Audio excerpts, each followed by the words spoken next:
FTS. FTS go. Props go. ABI. ABI's go.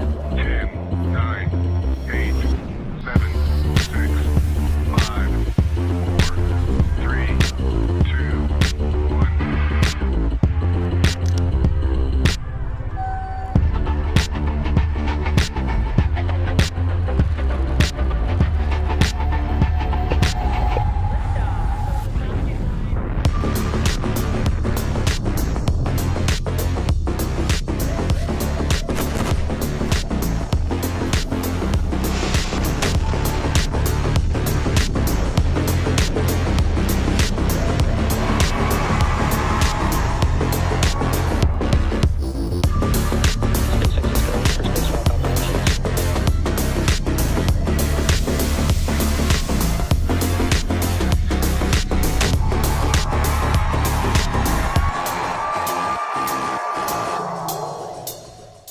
A very early good morning and welcome to the NROL-192 launch webcast.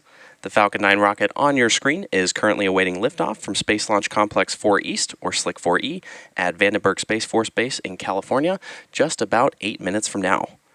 Hello everyone, my name is Zachary Lupin and I'm an avionics supply chain engineer here at SpaceX. And I'm Annie Tway, a recovery operations engineer here at SpaceX.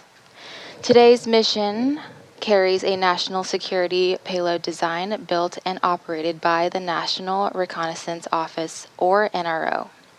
This mission continues the NRO's cutting-edge capability of building and developing the U.S. government's largest satellite constellation in history to deliver critical information that can only be obtained from the vantage point of space. Now, both the range and vehicle are currently green, and we are on track for an on-time liftoff at 5:25 a.m. Pacific Time. However, if needed, a backup opportunity is available on Sunday, April 13th, starting at 5:03 a.m. Now, as a note, we will not be showing any Stage 2 or payload deployment views at the request of our customer. But there's still a lot to cover, so for now, let's meet our Falcon 9 rocket. Falcon 9 is a two-stage rocket developed and manufactured by SpaceX, known for its safe, reliable, and cost-effective access to space. Engine chill has started. Good call out. Engine chill has started. It is also the first orbital-class rocket capable of reflight. In fact, this will be the 24th flight of the first stage booster supporting this mission. Together, the Falcon 9 and Falcon Heavy have completed 468 launches overall. Today, the booster will be attempting to land on our drone ship, Of Course I Still Love You, which is currently stationed out in the Pacific Ocean. Now, recovering Falcon 9 boosters for reuse helps to drastically reduce launch costs, helps increase launch frequency, and enables a wide array of new government, commercial, and scientific opportunities in space. Stage 1, RP1 load is complete. Good call out there.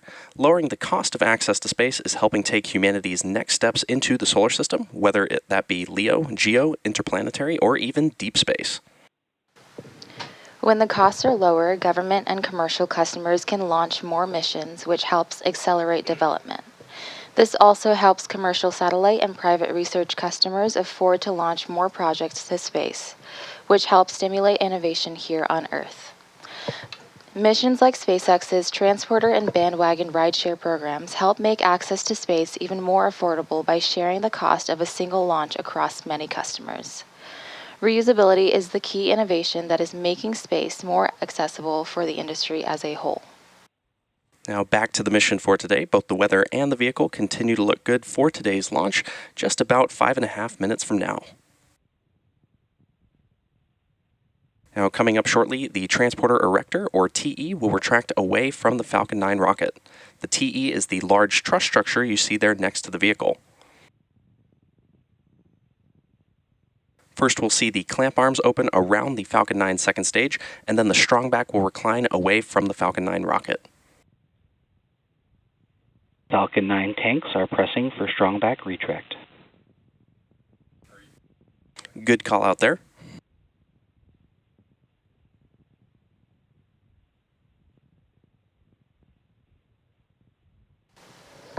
The first stage is connected to a launch mount at the base of the TE, but the TE is hinged and will retract away from the vehicle in preparation for launch. You may hear the TE referred to as the Strong back retract has started. And there you have heard the strong back has retracted, starting to retract. The strong back from the launch does a lot of heavy lifting in the lead up to launch. It is designed to transport, raise, and support Falcon 9 in the launch pad. The TE is also equipped with umbilicals or flexible lines that are used to route the vehicle's fluids, power, and telemetry from the ground systems to the rocket and payload until Falcon 9 switches to internal power and clears the pad. Now, at this point in the countdown, both the first and second stages are nearly fully loaded with 1 million pounds of rocket-grade kerosene fuel and liquid oxygen. Both the first and second stages will finish propellant loading about a minute apart from each other, with the first stage finishing up at the T-minus 3 minute mark, and the second stage finishing up at the T-minus 2 minute mark. Now, as you may have noticed, there are white clouds forming around the vehicle. Those clouds are comprised of the chilled gas above the LOX tank that gets vented overboard to maintain pressure in the tank as needed. And when that vented oxygen mixes with the warmer California air, it condenses into the clouds that you see there on your screen. Now, at the T-minus 60-second mark, Falcon 9 will be in startup. This means that the rocket's autonomous internal flight computers will have taken over the launch countdown. And just inside of T-minus 2 seconds, we'll light the M1... Stage 1, LOX load is complete. Good call out there. Just inside T-minus 2 seconds, we'll light the M1D engines for liftoff. The payload continues to be healthy, and the Falcon 9 team is tracking no issues on the rocket. And the weather is still looking green, and the range is ready to support our T0 of 5:25 a.m. Pacific time. And with that, we're proceeding into the last minutes of terminal countdown.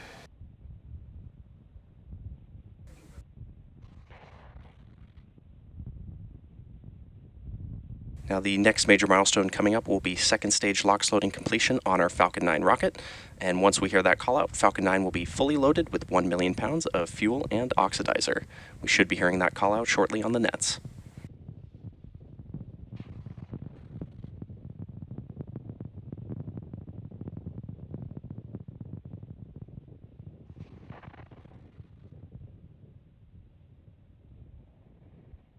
At the T-minus 1 minute mark, we will be hearing a call out that Falcon 9 is in startup, and this will mean that the... Stage 2, LOX load is complete. And there's that call out for stage 2 LOX loading completion. At that T-minus 1 minute mark, we should be hearing a call out for Falcon 9 startup, and this is when the vehicle's autonomous flight computers will have taken over the launch countdown. And at the T-minus 45 second mark, we'll hear the final go, no-go. Ground gas closeouts. Another good call out there. At the T-minus 45 second mark, we'll hear the final go, no-go from our launch director.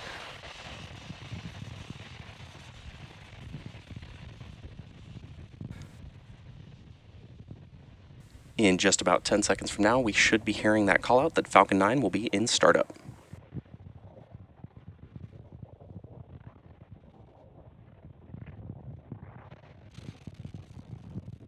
Falcon 9 is in startup. And great call out there. We're just waiting for the launch director to give the final go for today's mission.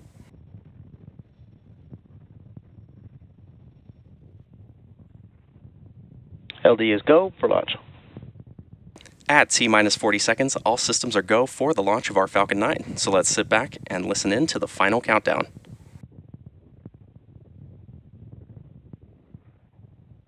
T-minus 30 seconds.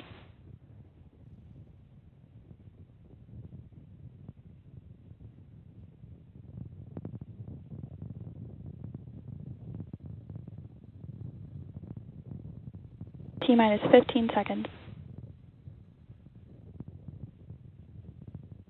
10, 9, 8, 7, 6, 5, 4, 3, 2, 1.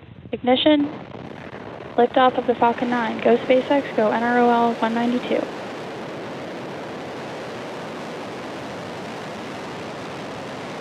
Vehicle is pitching downrange.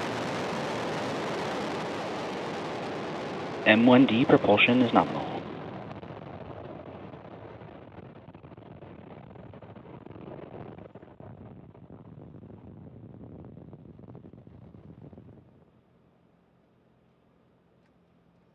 At T plus 30 seconds and counting, Falcon 9 has successfully lifted off from Slick 4E at Vandenberg Space Force Base in California.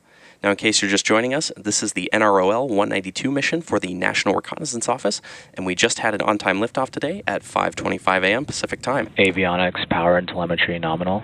Good call out there. Coming up next, the vehicle will be passing through Max Q. Falcon 9 is supersonic. The vehicle will be passing through Max Q, which is the point in the mission profile where the vehicle experiences the greatest amount of aerodynamic pressure as it ascends through the Earth's atmosphere. Max Q. And there's that call out there for Max Q. Coming up next, we'll have several events happening in a quick succession, starting with MECO, followed by stage separation and SES-1.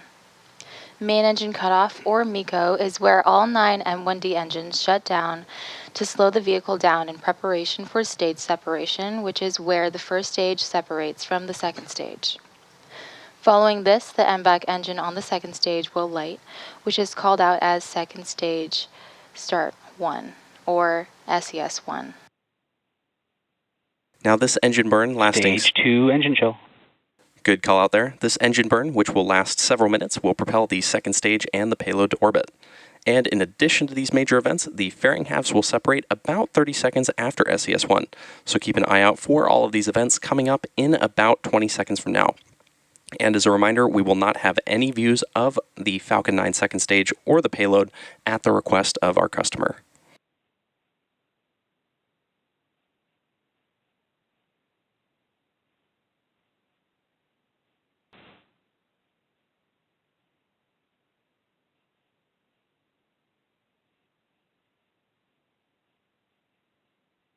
MECO. Stage separation confirmed. Stage 2 startup.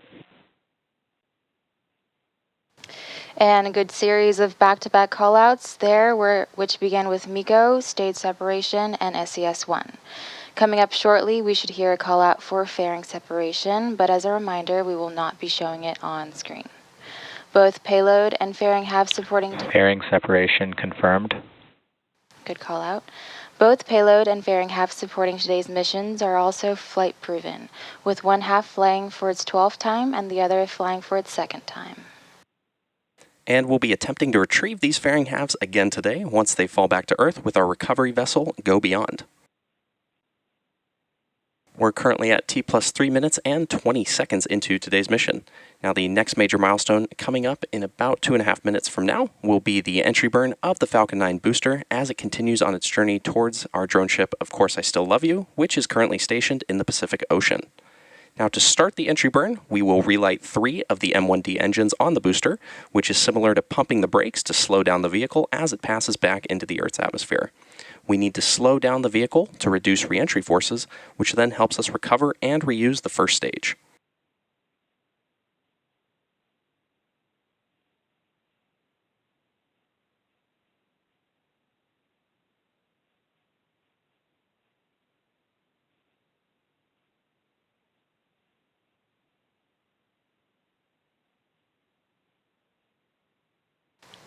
During the entry burn, Falcon 9 is decelerating by firing its Merlin engines, but it's still moving really fast. This causes the vehicle to fly through Merlin's exhaust gases, also known as the rocket's plume, which deposits a layer of soot on the vehicle's surface. That soot comes from the carbon-based fuel that Falcon 9 uses, which with each flight, the soot builds up a little more on the outside of the vehicle. Reusability is key to lowering the cost of spaceflight, which enables more investments in critical space infrastructure. The Falcon 9's first stage that is supporting today's mission is performing this entry burn for the 24th time today. The payloads fairing supporting today's missions were also flight proven. Again, first one flying for its 12th time and the other for its second. Now we should be hearing that call out for the Falcon 9 first stage entry burn in just under a minute from now.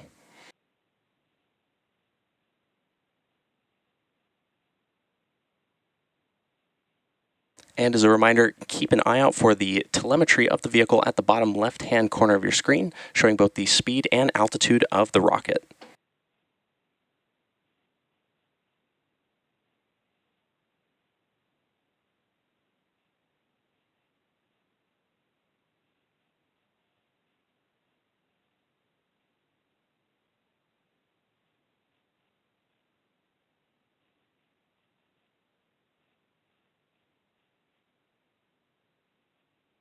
We should be hearing that call out for the Falcon 9 first stage entry burn in just a few moments from now.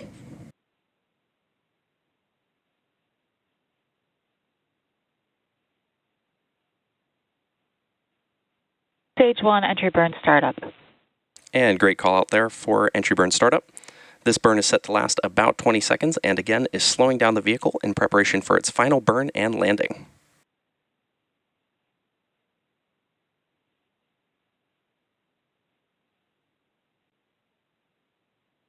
Entry burn shutdown. Another good call out there for entry burn shutdown. Coming up next will be the first stage landing burn, which will start about a minute from now. The Merlin engines on the Falcon 9 first stage are optimized for sea level, and these achieve 190,000 pounds of thrust each during ascent and descent. At Stage 1 FTS has saved. Good call out there.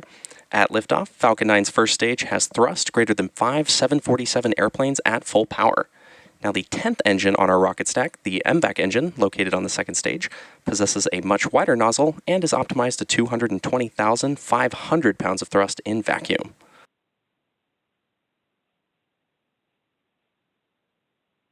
Coming up in about 30 seconds, we should hear that call out for the landing burn of the Falcon 9 first stage. This landing burn is the final... Stage 1 transonic. Another good call out there. The landing burn is the... Stage 2 FTS has saved. And another good call out. The landing burn is the final burn of the Falcon 9 booster used to reduce the remaining speed of the vehicle for a gentle and precise landing on our drone ship.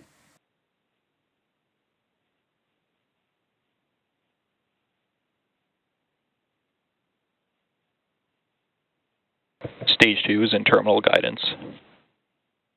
Stage 1 landing burn. Good call out for landing burn start. We are now waiting for Falcon 9 to land on our drone ship Of Course I Still Love You, which is stationed in the Pacific Ocean. Landing leg deployed.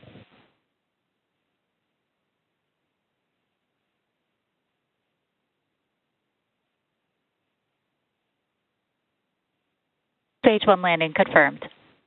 And there you heard a call out for a successful landing of our Falcon 9 rocket. This was the 24th launch and landing of the first stage. Now, as a reminder, we will not be showing any Stage 2 or deployment views at the request of our customer today. So with that landing of the Falcon 9 booster, we'll be bringing our webcast to a close. We'd like to thank the NRO for entrusting us with today's mission, and we'd also like to thank the Range and FAA for their support.